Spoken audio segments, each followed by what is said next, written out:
we tried to tell ourselves that the reason we had come to dominate the planet is because we're smarter than everybody, right? Well, that just may not be true, right? It turns out humans aren't particularly logical thinkers. Right. We are very illogical. We're the only species that is prone to confirmation bias. We're emotional. We're extremely easily manipulated. So once that was debunked, we had to then go back and figure out how that happened, that we actually came to be so successful, even in light of our competition with other human species like Neanderthal. And it turns out it is because we're so good at working together. It's because if I go to a doctor, I don't just have to go,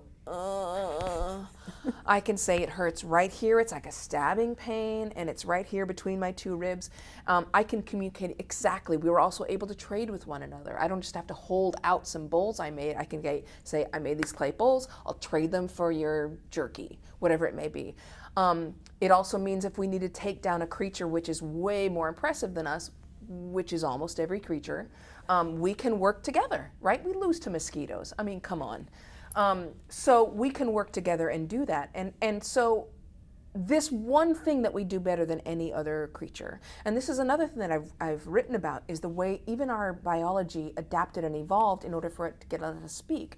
For us to be able to articulate words, our mouths got bigger and more flexible, our mouth moved back, but importantly, our larynx had to move down our throat in order for us to articulate words. If you look at a gorilla, they're up higher, or a chimp, which means there's no chance in a gorilla that the food will go down the wrong way, right? Because the larynx is right up here. That's one of the reasons they can't speak. In a human being, because the larynx moved out of the way, it's possible food can go down your windpipe and you choke, which means literally we risk death in order to speak to each other. And that's what we're trying to replace with emojis. And that's what we're good at. That's how human beings succeed. It's interestingly enough, in the research for this next book, I looked up the origins of bootstrapping. So bootstrapping, lifting yourself up by your own bootstraps, the earliest uses of that phrase was meant as an insult.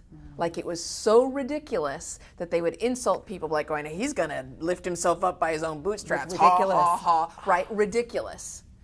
And then we turned this into this like, lift yourself up. It's not real. You can't do that. And that's why it was supposed to be a hilarious joke, right? That's how stupid the myth of the self-made man is. And by creating an empathic bond, which is the kind of bond that you can create with true listening, that's the only thing that we've found that will reliably change anybody's mind. That's what actually changes people, is an empathic bond. What changes them is never the statistics you have at your disposal, or how strong your argument is made, or what your mom said about it. None of that is going to change anybody's mind. But by creating an actual bond with another human being, where you both recognize each other as human beings for whom life is also difficult, because nobody gets away with scot-free, who have had to make choices that you may not agree with, but that's the best they could do. Once you begin to humanize one another, then it's way more easy to kind of see where they're coming from and accept that their decisions are based on a different experience than your own.